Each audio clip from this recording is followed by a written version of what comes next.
Hey there, Mouseketeers! Kate from Princess Minnie here, and welcome back to day 14 of Vlogmas. I cannot believe how much of December we have already gotten through. I am just stunned by it. And first things first, let's go ahead and move the star to its 14th pocket.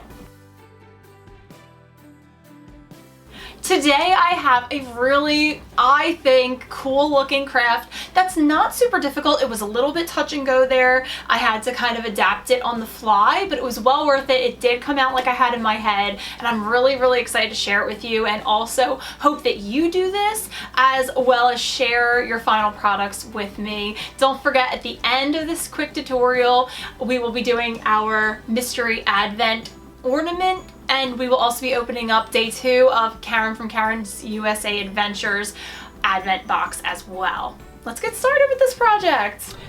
For today's Christmas craft, you are going to need some basic crafting materials. You will need scissors, duct tape, if you so choose. I'm definitely going to be using it just to make my letter a bit more structured. Then you will need a glue stick and glue gun, of course. You probably need a couple of glue sticks.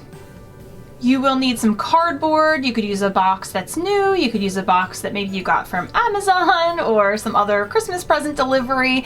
And how big your box is really just kind of helps you determine how big your letter can be. You're going to need your garland to decorate your letter with.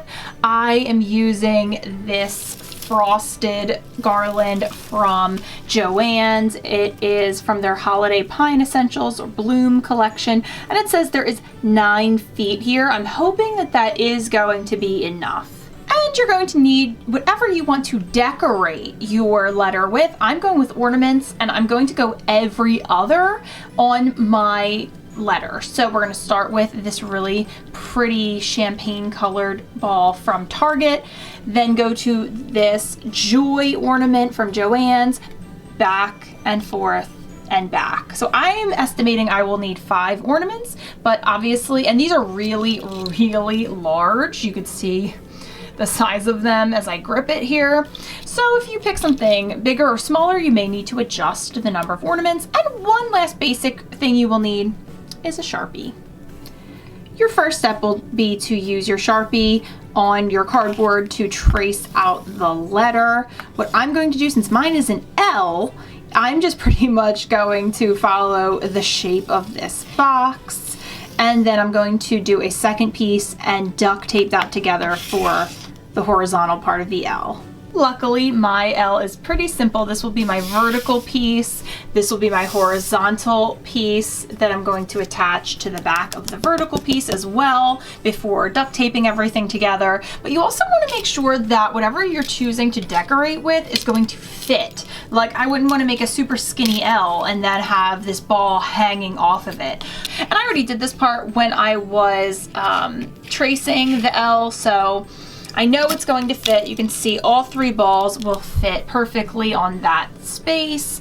And then the same thing to make sure that there is enough room with a little bit of extra space, because this is where I'm going to attach it to the back of this piece to form the letter. So I cut my cardboard out. I'm going to be using some glue to attach the bottom piece right behind the top piece, just for some stability.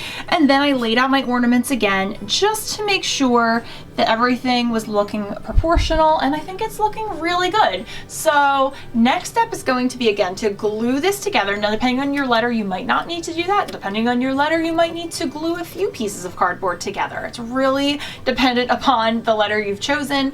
And then I will be wrapping the entire thing in duct tape for some stability, since this is, you know, it's just cardboard, and that's pretty hefty garland. I want to make sure that this is nice and stable and tough. Okay, so I used some hot glue to attach the different parts of my letter together, and then I went ahead and started doing some duct tape around the top. You can see this part right here is very structurally weak because of the box I used. So I'm hoping that by going over it several times with the duct tape, it's going to really provide some more structural integrity. And I'm already feeling great up at the top where the duct tape is. I started winding the duct tape around twice around the entire letter, cutting it, and then starting a new row about every ½ inch or so.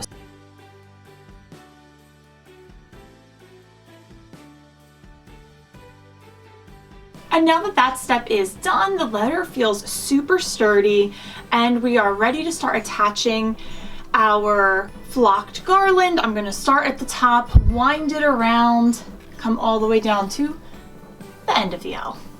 Originally, I tried wrapping the garland all the way around the L, and I found out that that was not such a good idea. And I had glued it down in a bunch of places, so I actually had to rip it apart. It was just too bulky, and then I did run out towards the end. So I kind of stepped away and I realized that this garland is super sturdy. You probably, if you had like a flimsier garland, could wrap it all the way around. But with this, because it's so sturdy and so bendy, I could just scrunch it up. So I glued it down up at the top and then I just started scrunching it and kind of creating like a snake or S pattern throughout.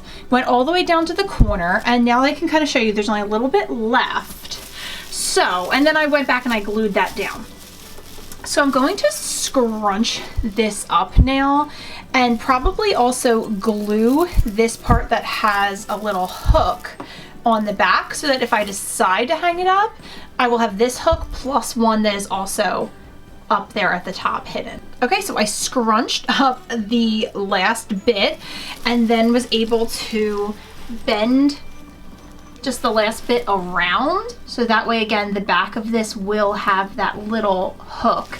And if I flip this around, you can see the top also has that. So I probably will just, in the end, lean this against something. But if I decided to hang it, then having those two hooks, I think would really come in handy. Okay, so now just to glue this scrunched up part down and fluff it a little bit, and then to add all of the ornaments, because right now it's looking a little bit, I mean, it kind of looks like an L, but it also just looks really like bulky.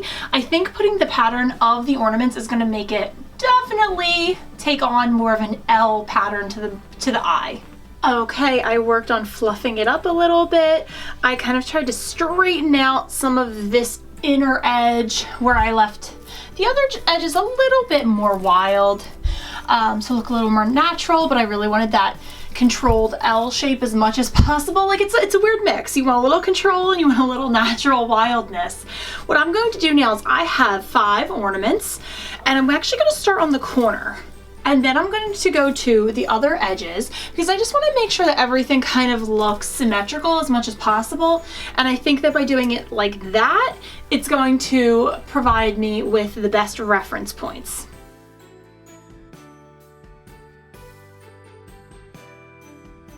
Guys, I am so happy with how this came out. If I did it again, are there certain things I would do differently? Maybe I might make it a little bit bigger than I thought. I would know that I wasn't going to do the back right away. I think it's gonna lay a lot better this way.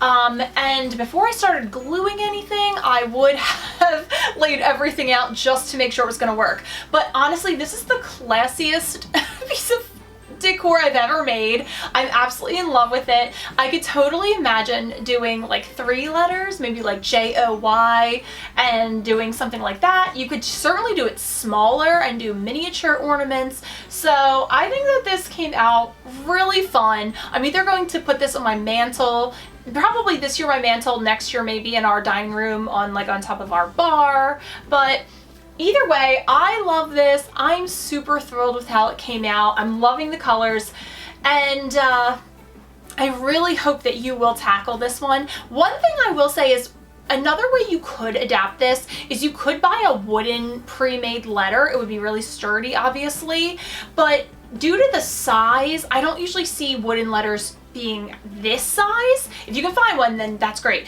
But if you can only find maybe your standard like Michael sizing or whatever, I would say get like a very inexpensive, smaller garland and wrap it all the way around, and then do some smaller ornaments or holly leaves or some holly berries and leaves, something like that. But I can definitely see adapting this a lot of different ways. Personally, this came out exactly how I'd hoped. Oh, and one other thing I did want to mention is I wound up using probably about 3/4 of a roll of duct tape in the end, because I did kind of use up some remnants of some rolls and then bought a whole new roll. So I was trying to be economical by using up things I already had, but you might need more than you think. And again, this was 9 feet of garland, so keep that in mind if you want to make your own. Our 14th mystery ornament, somehow. Oh, we have a little one. Oh, I am so happy about this ornament because I have a more newfound love in the past year and a half or so with Chip and Dale, and I absolutely am obsessed with them for the holidays. I don't know what it is, but they just bring me such like Christmas magic and joy. This is adorable. They're in a stocking. I mean, I'm just gonna let you see close up. I'll let you see it on the box, and then the actual ornament itself, we'll get it up on the tree, and then we have one more thing to open.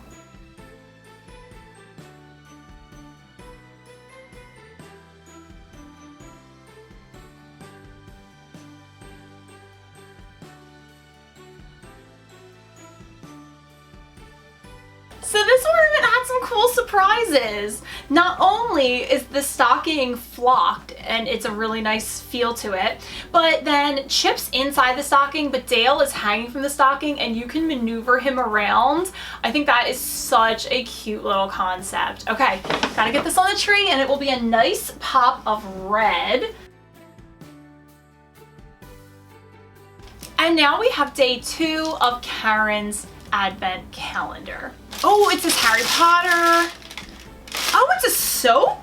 I love soap, guys, by the way. Harry Potter Color Reveal Soap. It says, show your house pride with the Harry Potter Soap Reveal fragrance with warm woody notes of bergamot, amber, and cedarwood. I am obsessed with bergamot. That's perfect for me.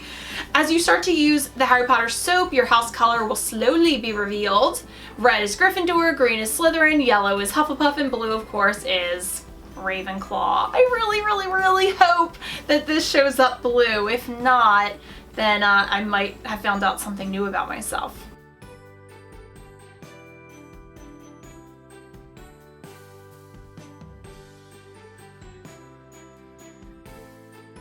Oh my god, that's amazing! It is blue! It was meant to be. I'm a Ravenclaw. The soap knew it. The soap knows all. And it smells so good. I can smell it through the plastic. I'm more so getting like the cedar wood, but it's really nice. And I, for some reason, was thinking, because I've seen some candles like this and some bath bombs, I thought it was going to be white with the center revealing the color, but no, we don't even have to wait. I'm just a Ravenclaw. I love this. Oh, how cool. So much fun. So thank you guys for following along with me. Let me know if you're going to try this tutorial. I would say it's probably like a more, it is definitely a beginner level craft, I think, because you don't need any kind of special tools really to do it. And it's more just, it needs like patience, but definitely something that you'd probably want to do more as an adult, or if you're like a more experienced crafter, it's probably gonna be easy for you. So just something to keep in mind. Let me know if you could think of other ways you would use this craft, and I can't wait to hear from you guys. So it's already the 14th of December. Wow. I'll see you real soon.